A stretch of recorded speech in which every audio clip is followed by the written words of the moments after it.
a series of 200 topics on IELTS speaking. Today's topic is friendship. Question number 1. Do you think friendship is important? Yes, friendship is very important.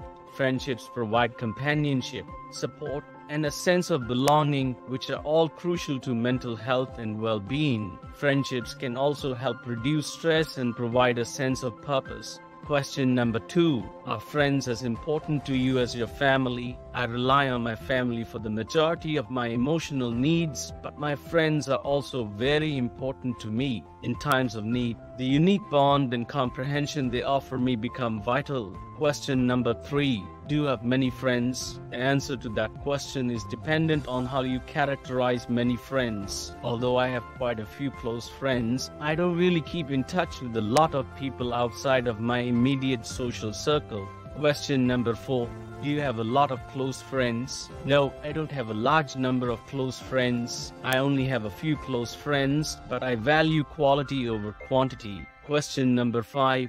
For how long do you know them? I've known my friend for about 5 years. Question number 6. Do you prefer to stay alone or with your friends? It all depends on the circumstances. I like to be alone sometimes to relax, but I prefer to be with my friends most of the time. Question number 7. Tell me about your best friend at school. Adam is my best friend at school. We've known each other since middle school. We have many common interests, such as music, sports, and video games. We also have similar senses of humor, which can be extremely beneficial when times are tough. He's always been there for me, and I know I can count on him. He's a great friend on whom I can always count.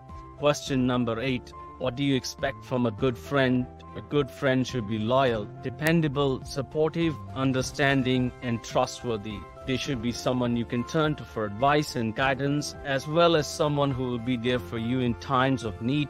A good friend should also be willing to listen, be non-judgmental, and respect your feelings and opinions. Question number 9. How often do you see your friends? The person and the nature of the friendship are what determine this. I see some people every day, while others I only see a few times a year. I rely on my family for the majority of my emotional needs, but my friends are also very important to me. In times of need, the unique bond and comprehension they offer me become vital.